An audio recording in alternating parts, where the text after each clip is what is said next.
एक स्पष्ट ऑडियो अनुभव के लिए हम इस वीडियो को देखते समय हेडफोन का उपयोग करने की सलाह देते हैं।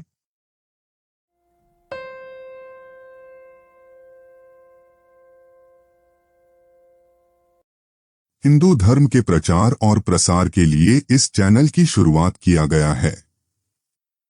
हमारा समर्थन करने के लिए कृपया चैनल को सब्सक्राइब करके वीडियो को लाइक और शेयर करें।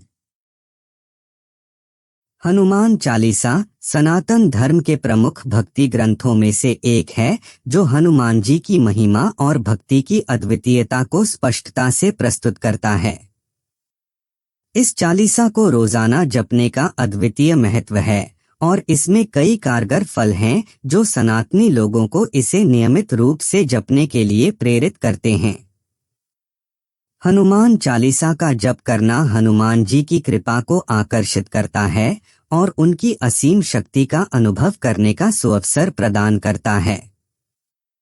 इस चालीसा का पाठ करने से भक्त को सुरक्षा और रक्षा मिलती है। हनुमान जी भक्तों को समस्त कष्टों और बुराइयों से बचाते हैं। हनुमान चालीसा न मेले हिंदू बल्कि सभी मानवता के लिए एक शिक्षाप्रद ग्रंथ है। इसमें सजगता, निष्ठा और सेवा की भावना को प्रोत्साहित करने वाली कई श्लोक हैं। रोजाना हनुमान चालीसा का पाठ करने से मानसिक शांति बनी रहती है और भक्त को स्थिरता और धैर्य प्रदान होता है। हनुमान चालीसा का जप करना आत्मा को परमात्मा के साथ संयोग करने में मदद करता है और भक्त को आध्यात्मिक समृद्धि की दिशा में अग्रसर करता है। इस प्रकार हनुमान चालीसा को नियमित रूप से जपना सनातनी लोगों के लिए एक सकारात्मक और आध्यात्मिक अनुभव का स्रोत बन सकता है, जो उन्हें जीवन के सभी पहलुओं में सफलता और शांति की प्राप्ति में मदद कर सकता है। लेकिन बिना अर्थ जाने हनुमान चालीसा का पाठ करना फलदायी नहीं होता है। तो आइए आज इस वीडियो में बहुत ही सरल और आसान भाषा में हनुमान चालीसा के सभी अर्थ जानते हैं। श्री गुरु चरण सरोज रज, निज मनु मुकुरु सुधारी। बरनु रघुबर बिमल जसु, जो दायकु फलचारी। बुद्धिहीन तनु जानिके, सुमिरौ पवन कुमार। बल बुद्धि विद्या देहु मोहिन, हरहु कलेस बिकार। अर्थ: श्री गुरु चरण सरोज रज। इस दोहे में साधक गुरु की पूजा करते हैं और उनके पाद कमलों का रस पीने की इच्छा करते हैं। इससे आत्मा को शुद्धि मिलती है और वह आत्मा को दिव्य ज्ञान की ओर प्रवृत्ति करती है। निज मनु मुकुरु सुधारी। इस भाग में साधक अपने मन और बुद्धि को शुद्ध करने का संकल्प करता है।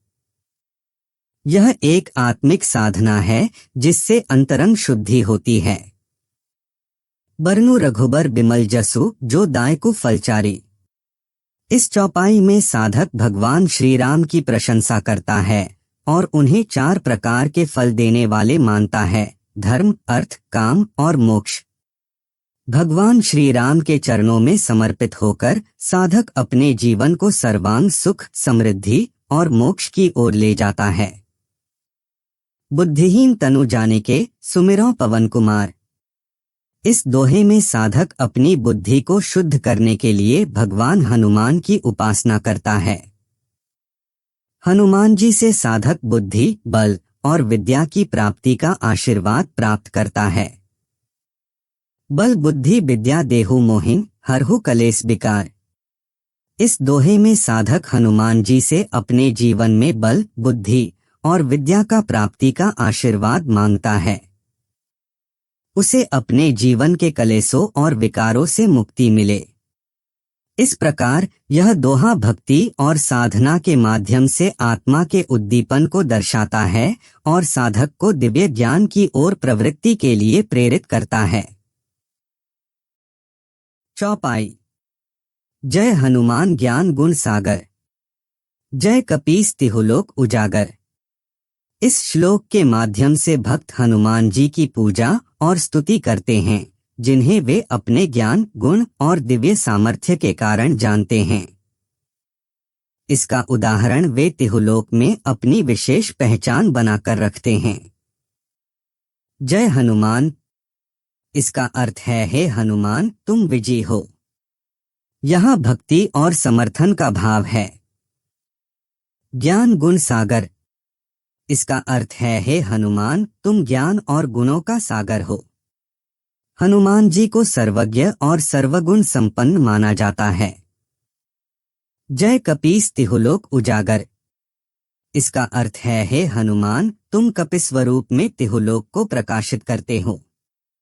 यह बताता है कि हनुमान जी संपूर्ण लोकों में अपनी महिमा को प्रकट करते हैं। रामदूत अतुलित बलधामा, अंजनी पुत्र पवनसुत नामा। यह दोहा हनुमान चालीसा का पहला श्लोक है और इसमें हनुमान जी की महाकाव्य क्षमता और उनके आदिकाव्य रूप की स्तुति की जाती है। इसमें हनुमान जी की अद्वितीयता, बलशालिता और राम के विश्वासपूर्ण दूत होने की महिमा को सुंदरता से व्यक्त किया गया है। यह हनुमान चालीसा का आरंभ है जो हनुमान जी की भक्ति में श्रद्धालुओं को प्रेरित करने वाला है। रामदूत अतुलित बलधामा, इस भाग्यशाली श्लोक में हनुमान जी को रामदूत कहा गया है, जिसका अर्थ है राम के दूत। इससे हम यह समझते हैं कि हनुमान जी राम भगवान के अद्वितीय दूत हैं और उनका सेवक। अतुलित बलधामा शब्दों से यह स्पष्ट होता है कि हनुमान जी अद्वितीय बलशाली हैं, जिनकी शक्ति को कोई भी तुलना नहीं कर सकता। अंजनी पुत्र पवनसुत नामा, यह श्लोक बताता है कि हनुमान जी अंजना माता और पवन पुत्र हैं। अंजना माता से जन्मे हनुमान जी को पवनसुत कहा जाता है, जो पवन पुत्र होने का संकेत करता है। महावीर विक्रम बजरंगी, कुमति निवार सुमति के संगी। महावीर शब्द से यह भगवान हनुमान की महाकवि तुलसीदास जी ने महत्वपूर्ण गुणों की सराहना की है। महावीर का अर्थ है महान और शूरवीर। हनुमान जी को विक्रमी भी कहा गया है, जिसका अर्थ है शौर्य रूपी, और बजरंगी शब्द से यह भी प्रतीत होता है कि हनुमान जी बजरंग बल से युक्त हैं, जो उन्हें अद्भुत शक्ति और पराक्रम से युक्त करता है। कुमति निवार सुमति के संगी, इस पंक्ति में कहा गया है कि हनुमान जी ने जब लंका में जाने का निर्णय लिया, तब उन्होंने अपनी बुद्धि का सही उपयोग किया। कुमति निवार का अर्थ है मिथ्या बुद्धि को दूर करना और सुमति के संगी का अर्थ है श्री राम की अच्छी बुद्धि के साथ। हनुमान जी ने सुग्रीव और वानर सेना के साथ मिलकर भगवान राम की सेवा में योगदान किया, जिससे उन्हें सुमति या श्री राम की अच्छी बुद्धि प्राप्त हुई। कंचन बरन बिराज सुबेसा, कानन कुंडल कुंचित केसा। इस छंद में श्री हनुमान जी की विशेषता का सुंदर वर्णन है। यहाँ कंचन बरन से तात्पर्य हनुमान जी के सुंदर पीतांबर और स्वर्णिम वर्ण से है, जो उनके दिव्य रूप को सूचित करता है। बिराज सुबेसा उनकी दिव्यता और प्रेमपूर्वक सुंदरता को बयान करता है, जो उन्हें भगवान राम के एक भक्त के रूप में सजग बनाता है। कानन कुंडल कुंचित केसा में उनके कान में कुंडल और केशों की विशेषता का वर्णन है। उनके कुंडल और केश विशाल, कुंचित और मनमोहक हैं, जो उनकी दिव्यता और भक्ति को चित्रित करते हैं। हाथ वज्र और ध्वजा विराजय, कांधे मूंज जनेऊ साजय। यह पंक्ति हनुमान चालीसा के श्री हनुमान जी के स्वरूप और उनके धार्मिक लक्षणों का वर्णन करती है। हाथ वज्र, हनुमान जी के हाथ में वज्र है, जो अद्भुत शक्ति का प्रतीक है। यह सुनिश्चित करता है कि वे असुरों और शैतानिक बुराइयों के प्रति सुरक्षित हैं और भक्तों को सुरक्षित करते हैं। ध्वजा, उनके ध्वजा का उच्चारण उनके वीरता और सेवा भाव को दर्शाता है। हनुमान जी राम के भक्त हैं और उनका ध्वज राम के नाम का प्रतीक है, जिससे उनका समर्पण और निष्ठा प्रकट होता है। मूंज जनेऊ, हनुमान जी की विशेषता में से एक यह है कि उनके कंधों पर मूंज जनेऊ है, जो उनकी ब्रह्मचारी स्वभाव और आध्यात्मिक विकास की ओर संकेत करता है। यह उनकी विद्या, ब्रह्मचर्य और शुद्धता का प्रतीक है। शंकर सुवन केसरी नंदन, तेज प्रताप महाजगवंदन। यह श्लोक हनुमान चालीसा का एक अद्वितीय प्रारंभ है, जिसमें भगवान हनुमान को विशेष रूप से स्तुत किया गया है। इस श्लोक में भगवान हनुमान को शंकर सुवन कहा गया है, जो भगवान शंकर, भगवान शिव के पुत्र हैं। उन्हें केसरी नंदन भी कहा गया है, जिससे उनके पिता का नाम केसरी होता है। शंकर सुवन का अर्थ है भगवान शिव के पुत्र और केसरी नंदन का अर्थ है केसरी के पुत्र। यह श्लोक भगवान हनुमान की उद्गारणशील और महान व्यक्तित्व की महिमा को बताता है। शंकर सुवन को स्वयं भगवान शिव का अंश माना जाता है और उन्हें तेज प्रताप और महाजगवंदन के रूप में स्तुति दी गई है। इसके साथ ही इस श्लोक से हनुमान की महानता, उनकी शक्ति और उनका आदर्शता में समर्पण दर्शाया गया है। विद्यावान गुणी अति चातुर, रामकाज करिबे को आतुर। इस दोहे में तुलसीदास जी भगवान हनुमान की महात्म्य की श्रद्धा भावना को व्यक्त करते हैं। यह दोहा हनुमान जी के गुणों और उनके भगवान राम के काज में समर्थता की महत्ता को बताता है। विद्यावान गुणी अति चातुर, यह बताता है कि हनुमान जी विद्यावान, गुणी और अत्यंत चातुर हैं। वे ज्ञानी, सजग और बुद्धिमान हैं। रामकाज करिबे को आतुर, इसका अर्थ है कि हनुमान जी बड़े आतुरपूर्वक रामकाज में लगे हुए हैं। उनकी सारी क्रियाएं भगवान राम के लीला और कार्यों के सेवन में ही कठिनाइयों को दूर करने के लिए हैं। प्रभु चरित्र सुनिबे को रसिया, राम लखन सीता मन बसिया।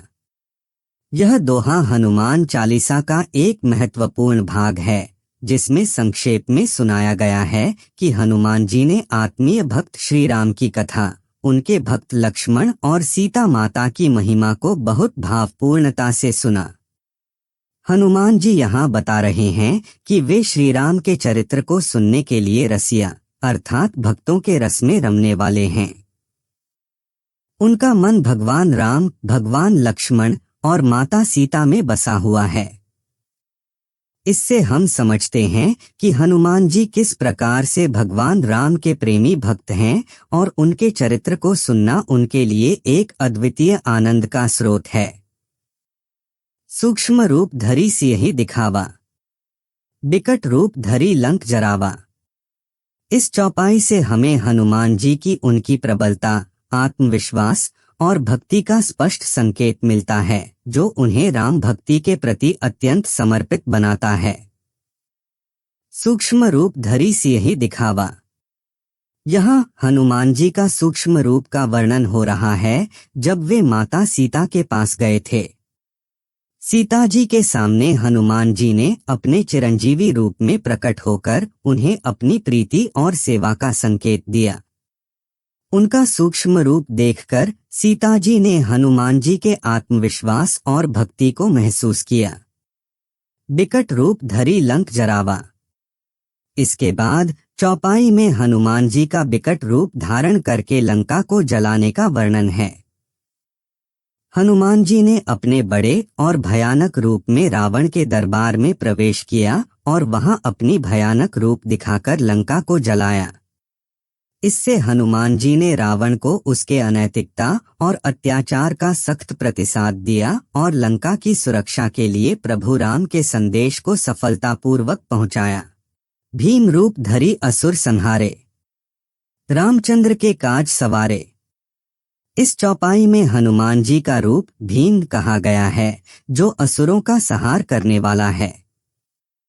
हनुमान जी ने अपने भीम रूप में लंका में रावण के सेना को नष्ट किया और उसने रामचंद्र जी के कार्यों को सफलतापूर्वक संपन्न किया। भीम रूप धरी असुर संहारे। हनुमान जी ने अपने भयंकर और शक्तिशाली रूप में असुरों का संहार किया। उन्होंने लंका में रावण के दुर्बल राक्षसों को परास्त करते हुए रामचंद्र जी के लिए रास्ता साफ किया।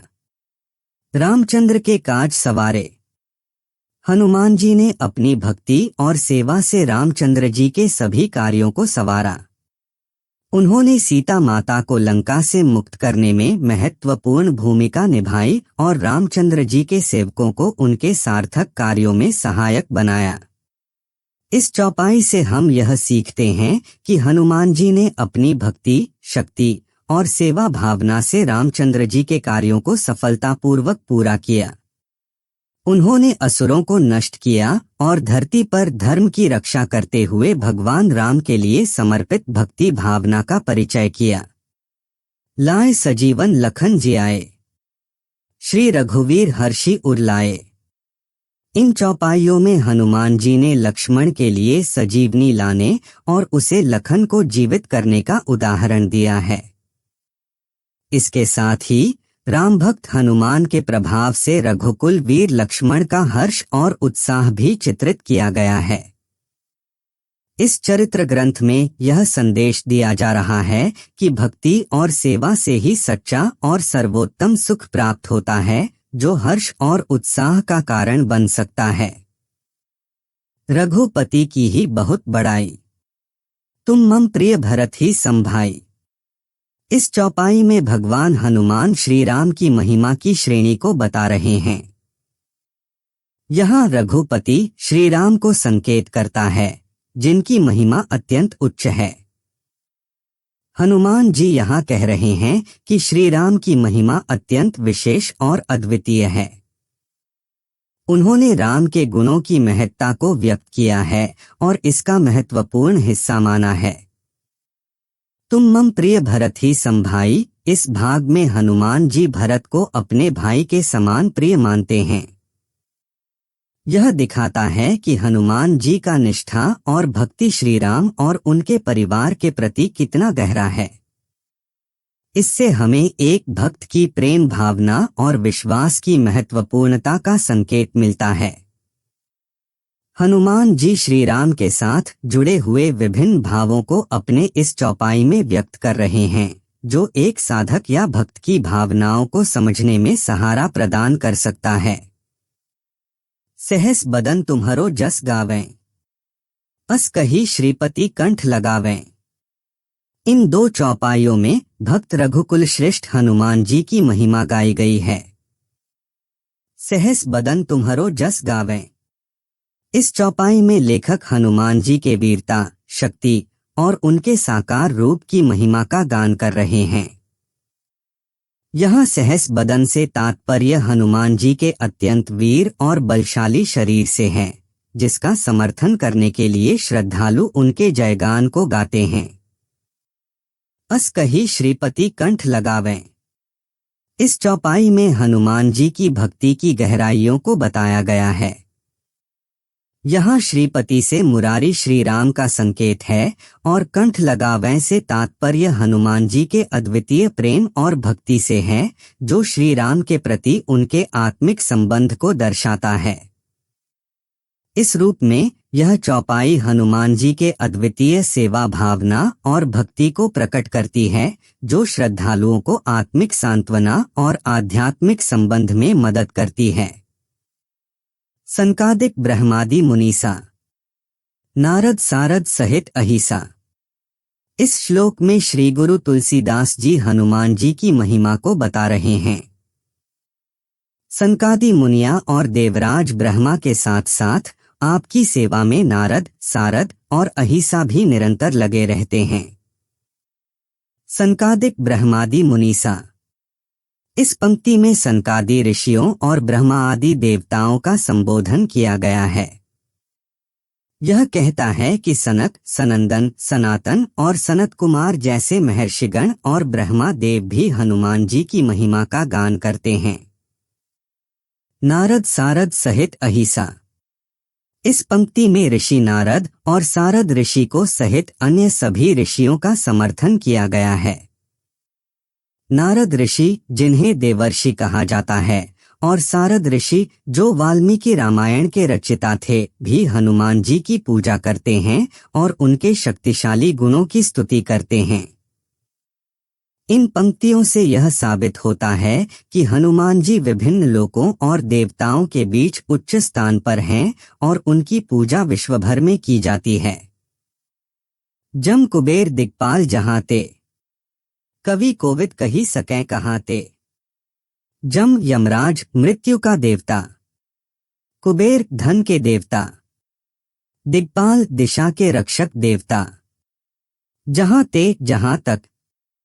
अर्थ, यह श्रेणी में सम्मिलित हैं यमराज, कुबेर और दिक्पाल, जिनके सामने भी हनुमान जी की महत्ता है और जिन्हें वह अपने बल, बुद्धि और सामर्थ्य से परास्त कर सकते हैं। कवि कोविद कही सकें कहाँ ते। कवि ज्ञानी, कोविद विद्वान, ज्ञान के विशेषज्ञ। कही सकें कह सकता है। कहाँ ते कहाँ तक। अर्थ, हनुमान जी को विद्वान और ज्ञानी कहा जा रहा है और इससे यह सिद्ध होता है कि उनका ज्ञान सर्वव्यापी है और उन्हें किसी भी विषय में बात करने का समर्थन है। इन दो पंक्तियों में व्यक्त किया गया है कि हनुमान जी संपूर्ण दिशाओं के रक्षक और विद्वान हैं, जो उन्हें अद्वितीय बनाता है और उनकी महत्ता को विवर्ण करता है। तुम उपकार सुग्रीव ही कीन्हा, राम मिलाए राजपद दीन्हा। इन चौपाइयों के माध्यम से हमें सेवा भाव, उपकार और भक्ति का महत्वपूर्ण सीखने को मिलता है और हनुमान जी का अद्वितीय भक्ति भाव दिखाई जाता है, जो उन्हें भगवान राम के सेवक बनाता है। तुम उपकार सुग्रीव ही कीन्हा। यहाँ हनुमान जी को भगवान राम और उनके भक्त सुग्रीव के बीच के आपसी संबंध की चर्चा है। हनुमान जी ने सुग्रीव की समस्त संगठन से मिलकर उनकी सेवा की, जिससे सुग्रीव को राम से मिलने का सुअवसर प्राप्त हुआ। राम मिलाए राजपद दीन्हा। यह चौपाई बताती है कि हनुमान जी की सेवा और उनका प्रभावशाली कार्य सुग्रीव को राम से मिलवाकर उन्हें राजा बनाने में सफल रहा। इससे सुग्रीव को उसका राज्य पुनः प्राप्त हुआ और उनका जीवन समृद्धि से भर गया। तुम्हारो मंत्र विभीषण माना, लंकेश्वर भय सब जग जाना। यह बताती है कि हनुमान जी का मंत्र इतना शक्तिशाली है कि इसका असर भगवान श्री राम के भक्त विभीषण पर हुआ। विभीषण, जो रावण के भाई थे, ने हनुमान जी के मंत्र को मानकर श्री राम की भक्ति में रुचि लेना शुरू किया। लंकेश्वर भय सब जग जाना। इसमें यह कहा जा रहा है कि विभीषण ने हनुमान जी के मंत्र का पालन करते हुए अपने भक्ति और श्रद्धा में बढ़ोतरी की, जिससे वह लंका के नेता बन गए और इसका चरण दुनिया भर में फैला गया। विभीषण का प्रमाण यह सिद्ध करता है कि हनुमान जी का मंत्र शक्तिशाली है और उसका पालन भक्ति में वृद्धि करता है। इस प्रकार यह दोहा हमें हनुमान जी के मंत्र की महत्वपूर्णता और उसके पूजनीयता को सार्थक रूप से समझाती है।